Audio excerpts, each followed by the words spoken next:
दोस्तों, welcome back to my YouTube channel which is fit with Renuka.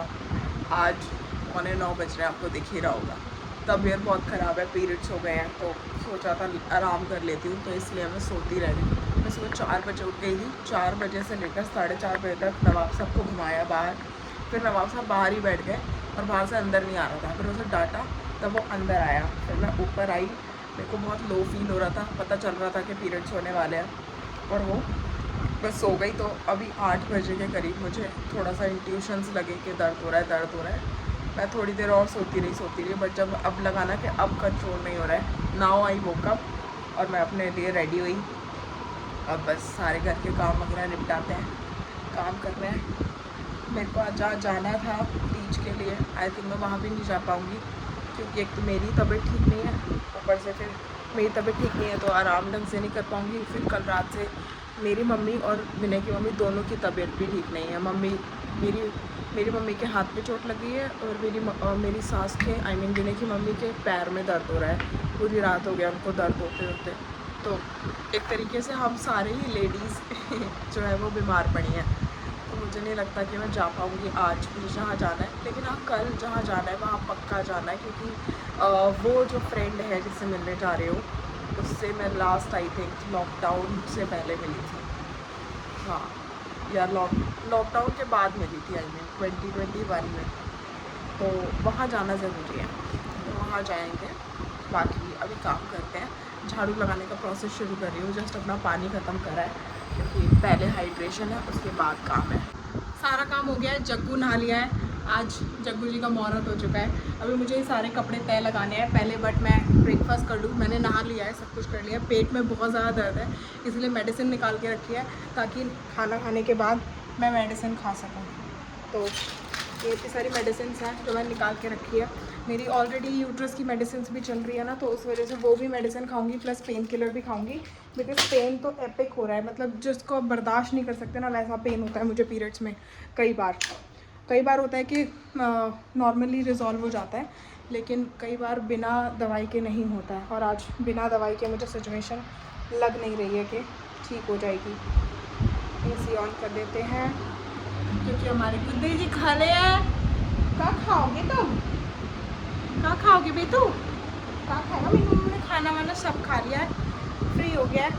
मैं अपना breakfast दिखाती हूँ। This is what I am having. 1 बनाना, आलू गोभी की सब्ज़ी है, 2 ब्रेड लिया है मैंने ब्राउन, एंड एक मैंने पूरा बीट रूट लिया है, साथ में मैंने खीरे का रायता लिया है। तो ये मेरा पूरा ब्रेकफास्ट कम लंच यानी कि ब्रंच है।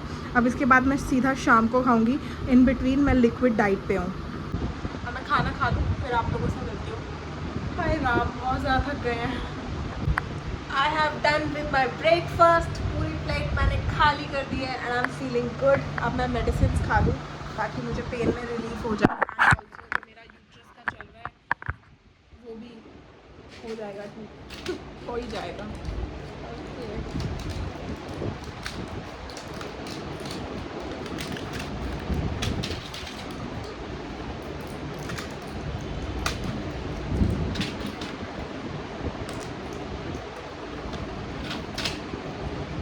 पानी की बॉटल।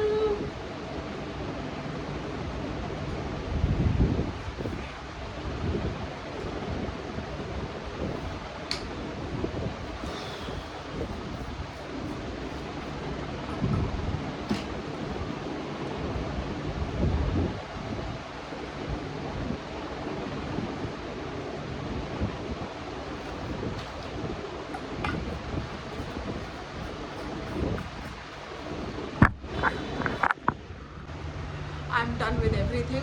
नीचे जाके बर्तन रख के आने हैं, बट थोड़ी देर में जाऊंगी। अब थोड़ा रिलैक्स करती हूँ, क्योंकि टाइम हो रहा है 12:30 और दर्द है तो थोड़ा आराम कर लिया जाए। उसके बाद जहाँ मेरे को जाना था शाम को, मैंने प्लान कैंसिल कर दिया है, बिकॉज़ दर्द काफ़ी है, प्लस मम्मी की तबीयत बिल्कुल ठीक नहीं है। और ऐसे में मम्मी को छोड़ के जाना, I am not thinking that it will be good. तो इसलिए मम्मी अभी सो रही है, उनको पैर में बहुत ज़्यादा पेन है। तो उनको एक इंजेक्शन लगता है जो कि 6 महीने में लगता है एक, वो उनका ड्यू है। 8 महीने हो चुके हैं और इस वजह से उनको ज़्यादा दर्द हो रहा है, तो वही लगना है। थोड़ा सा एक्सपेंसिव है, 11,000 का बता रही हैं। तो बट वही है, अभी मैंने विनय से बोला है कि पता करो कहाँ लगेगा, कैसे लगेगा। उन्होंने बताया भी नहीं था पहले, मुझे तो अभी पता चला है। बाकी वही बात है कि 5-5 लड़के होते हुए एक माँ का ख्याल नहीं रख पा रहे हैं। Shame on them, seriously. मतलब सबको अपना अपना दिख रहा है, माँ नहीं दिख रही है। मुझे वो चीज़ बहुत बुरी लग रही है यहाँ पे कि आप लोगों ने सबको ही माँ को छोड़ रखा है। हालांकि जब से मैं इस घर में आई हूँ, नॉट अभी, मैं 9 साल से विनय के साथ हूँ, मैंने हर बार मम्मी को देखा है, हर बार मैंने चीज़ें करी हैं और मम्मी की हर एक ज़रूरत को मैंने जितना हो सकता है पूरा करने की कोशिश करी है। लेकिन बाकी लोग दूर दूर से चीज़ें पूरी करते हैं, वो भी सिर्फ ऐसा दिखाते हैं कि हमने बहुत बड़ा एहसान तुम पे कर दिया है। लेकिन यार, और फिर इस चीज़ के लिए बोलते हैं कि मम्मी इधर का किराया खा रही है, उधर का किराया खा रही है मम्मी। लेकिन मम्मी की दवाइयाँ इतनी एक्सपेंसिव है, 10,000 रुपये तक की मम्मी की मंथली मेडिसिन आती हैं। तो फिर राशन है, मम्मी के ओढ़ने पहनने के कपड़े हैं, मतलब खर्चे बहुत होते हैं यार। अगर मैं मिनिमलिस्ट बात करूँ ना, तो मुझे लगता है मम्मी को इन कैश 20,000 की एक अकेले सर्वाइवल के लिए ज़रूरत है। लेकिन इतने सारे बेटे होते हुए भी कोई कुछ नहीं कर रहा है। Shame on them. मुझे तो सीरियसली समझ नहीं आता है कि इतना होते हुए इन सब लोगों के पास फिर भी एक माँ की तुम केयर नहीं कर पा रहे हो पाँचों मिलके। ये बहुत बहुत ही गलत बात है। और रही बात विनय की, तो मैं इस चीज़ का गवाह हूँ कि मैंने विनय को शुरू से मम्मी का करते हुए देखा है। मम्मी को कभी भी दर्द हो, मम्मी विनय को फ़ोन करती है। मम्मी को कभी भी पैर में दर्द हो, विनय मसाज करते हैं। अब हम जब से आए हैं, मम्मी ऑलमोस्ट मम्मी जब बोलती है विनय मेरी मसाज करते, मम्मी विनय मसाज करते हैं। बाकी मुझे नहीं लगता और कोई भाई ये चीज़ें करता है। सबको बस पैसा दिख रहा है, सबको बस जायदाद दिख रही है, सब अपने अपने मकानों पे कब्ज़ा करके बैठे हुए हैं। कोई छोड़ने को तैयार नहीं है, कोई किसी का हिस्सा करने को तैयार नहीं है। तो शेम ऑन देम। मतलब इतना बदतर परिवार मैंने आज तक नहीं देखा था, क्योंकि मेरा खुद का परिवार मैंने देखा है। भले ही हम लोगों ने सब ने नाते ख़त्म कर दिए, ठीक है, लेकिन किसी ने किसी का हक नहीं मारा। यहाँ पर तो लोग दूसरे का हक लेने पे लगे हुए हैं। ये तो हालात चल रहे हैं। एक दूसरे से इतनी इतनी ज़्यादा नफ़रत करते हैं ना कि आप क्या बोलो। मतलब ऐसा फील होता है कि ये परिवार नहीं है, एक दुश्मन का गैंग बना हुआ है। कभी कोई किसी का सगा है, कभी कोई किसी का सगा है। मेरे मुंह पे मेरे सगे हैं, फिर मेरे से हट के फिर मेरी बुराइयां करनी शुरू कर देंगे। और ये सबका हाल है यहाँ पे, मैंने देखा है। और इसी वजह से शायद मेरी किसी से बनती नहीं, क्योंकि मेरे अंदर ना यही आदत बहुत गंदी है कि मैं किसी में बुराई देखती हूँ ना, उसके मुँह पे बोल देती हूँ। और यही चीज़ इस घर में होती नहीं है। इस वजह से सब लोग मुझसे कटते हैं कि नहीं, रेणुका से हमें मतलब नहीं रखना, तो मत रखो। अब मैं हूँ मम्मी का ख्याल रखने के लिए, विनय है, बहुत अच्छे से हम ख्याल रखेंगे, जितना पॉसिबल हो पाएगा उतना बहुत अच्छे से रखेंगे। मैं तो यही सोच के चल रही हूँ, मम्मी का इकलौता लड़का है, इकलौती बहू है, वही ध्यान रखेंगे। अगर आप लोगों को नहीं रखना है तो भाड़ में जाओ, मुझे तो कोई फ़र्क ही नहीं पड़ता। क्योंकि इस घर में अब आपकी एंट्री तभी होगी जब आप मेरी रिस्पेक्ट करोगे, वरना अपनी बेइज्जती करानी हो तो इस दहलीज पे कदम रख देना। मैं तो सिंपल बोल रही हूँ, क्योंकि मैं इन चीज़ों में भरी बैठी हूँ कि जब मैं तुम लोगों के दरवाजे आगे नहीं आ रही हूँ, तुम लोगों का घर नहीं झाँक रही हूँ, तो तुम्हें भी कोई हक नहीं है कि तुम इस घर में झाँको। क्योंकि इस घर में अब सामान मेरा और विनय का रखा है, और उस सामान में अगर कोई भी ऊंच नीच हो गई तो तुम सब जिम्मेदार रहोगे। तो सोच समझ के इस घर में आना, सोच समझ के 30 त्यौहार पे आना। मैं तो सच बोल रही हूँ। और मैं वीडियो ये इसीलिए बना रही हूँ कि आप लोग अगर मुझे पीछे से देख रहे हो ना, तो ये चीज़ सुनो कि तुम लोगों ने जितना बुरा मेरे साथ करा है ना, वो टाइम है रिवर्सल देने का, अब याद रखना। मम्मी नीचे उठ गई है, उनको थोड़ा सा आराम है, अभी वो नहाएंगी, फिर खाना वाना खाएंगी। यहाँ पे मैंने ना दूध जमाने के लिए रख दिया है, घी बनाने के लिए। तो यहाँ पे इसमें मलाई और दूध है, तो ये गर्म हो जाएगा। फिर मम्मी इसमें जामुन लगा के दही जमा देगी एंड फिर इसका घी निकल जाएगा। तो ये जब से हम आए हैं ना, तब से मम्मी ने यही प्रोसेस शुरू करा है, ताकि हमारे घर की दही, घर का पनीर, घर का दूध, घर का घी, सब कुछ घर का हो जाएगा। पहले वाला जो घी निकाला था ना, वो उसका जो वो है वो इधर है, ये नोनी घी बना हुआ रखा हुआ है। तो जब भी हमें घी बनाना होगा, मम्मी सारा इसमें भर के रख देगी और फिर इससे हम पूरा का पूरा घी निकाल लेंगे। तो मम्मी का कहना है कि 1 महीने में 1 किलो घी बड़े आराम से निकल जाएगा। तो अगर मैं अपना हिसाब लगाऊं कि किस तरह से कितना बैठ रहा है, तो हमारा 4500 रुपीज़ का लगभग, मतलब 200 आई थिंक कम ही पड़ रहे हैं उसमें हमें जो है दूध हमारा पड़ेगा 4500 का जिसमें हमारा घी भी निकल जाएगा 1 किलो। और अगर देसी घी की, घर के घी की मैं बात करूँ तो 1800 रुपये किलो तक घी आता है, जो कि हमें उसी 4500 में पड़ जाएगा। प्लस जो पनीर आता है वो मुझे लगता है हफ्ते में मेरे पास 4 बार पनीर आता था 100 रुपये का। तो अगर मैं हफ्ते का 4 दिन है तो 4 चौक 1600 रुपये का पनीर लगता था, वो हो जाएगा। प्लस दही है, दही भी 1 किलो 70-80 रुपये की आती थी, तो वो भी हफ्ते में 2 बार आ जाती थी। तो इस तरह से सिर्फ 4500 रुपये में सब कुछ, घी, दूध, दही, पनीर, हर चीज़ निकल रही है। That's a good point. और ये एक नई चीज़ भी सीखने को मिल रही है कि मम्मी बिल्कुल पुराने स्टाइल में घी बनाती है। अगर मुझे मौका मिला तो आज की इस वीडियो में मैं थोड़ा सा डाल कर देखूँगी, बट मुझे नहीं पता कि उस टाइम पे जब मम्मी घी बना रही होगी मैं बिज़ी हूँ या नहीं हूँ। बट मैं ट्राई करूँगी कि मैं उसमें कैप्चर करूँ कि मम्मी घी कैसे निकालती है। नहीं तो अगर मैं आज प्रॉपर कैप्चर नहीं कर पाई तो नेक्स्ट टाइम जब भी घी निकालने का प्रोसेस होगा मैं उसको पर्सनली कैप्चर करूँगी, ताकि मैं आपको दिखा पाऊँ वो चीज़।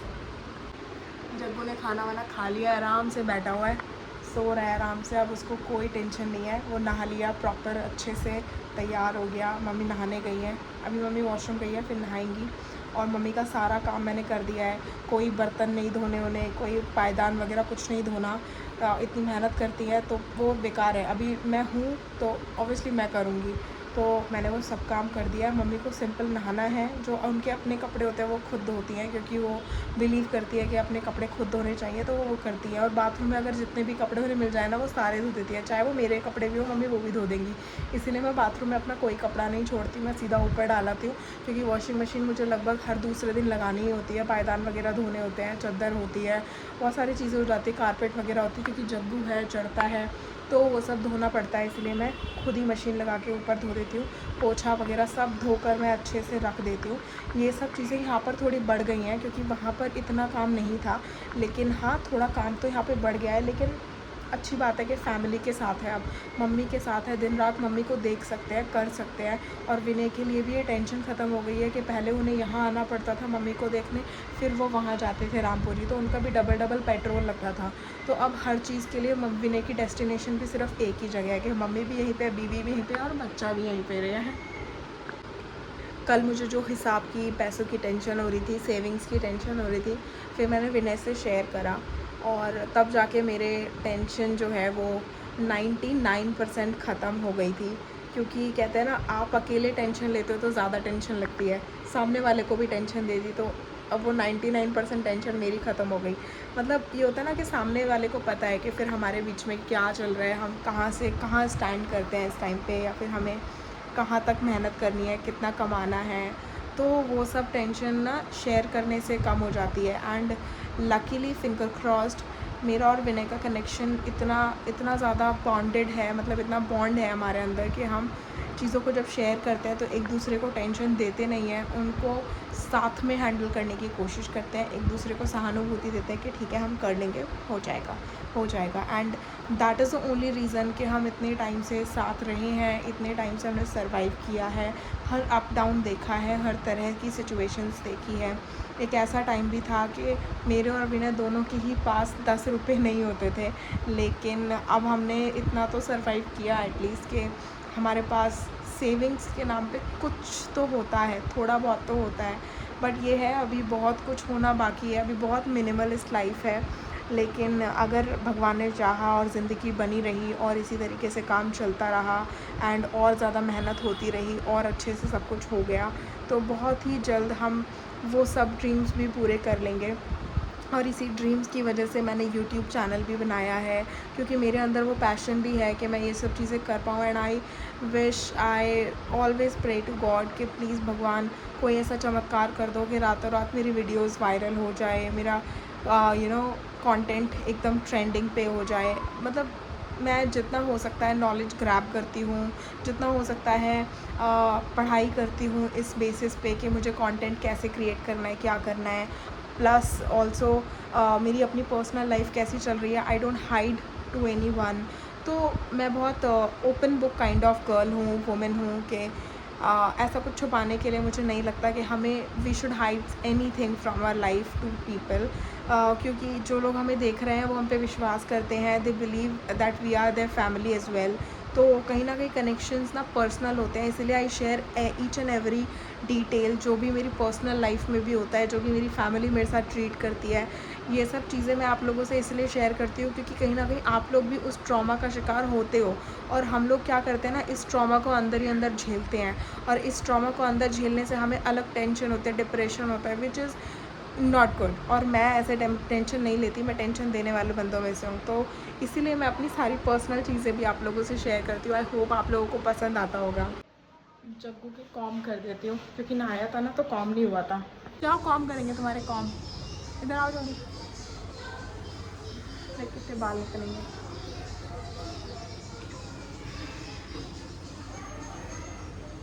जग्गू देख, जग्गू देख, इतनी शाही बाल निकाले ना बाबू, सुनेगा थोड़ी, शैतान है। पहले निकाल लो इसके बाल, कितने सारे बाल निकले इसके, अब नहीं आएगा। अब हम लगाएंगे मेहंदी इंस्टेंट वाली क्योंकि तीज है।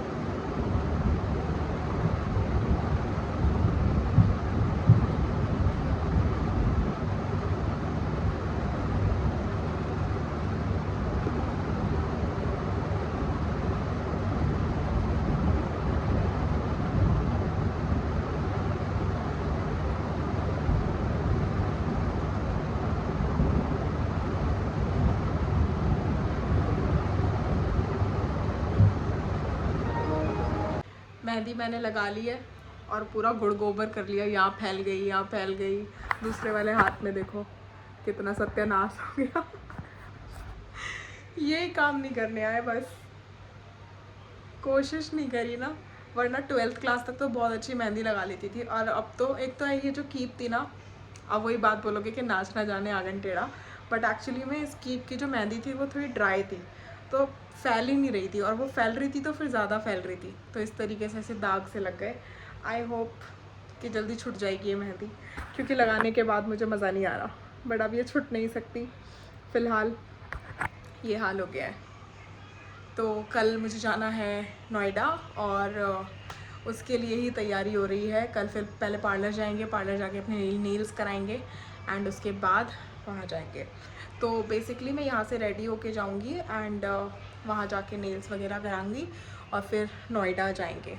तो यहाँ से मेट्रो में जाऊँगी। हाय राम, कल का टास्क है, कोई बात नहीं, हो जाएगा। चलिए आपसे मिलते हैं नेक्स्ट व्लॉग में। Have a good day guys, bye bye.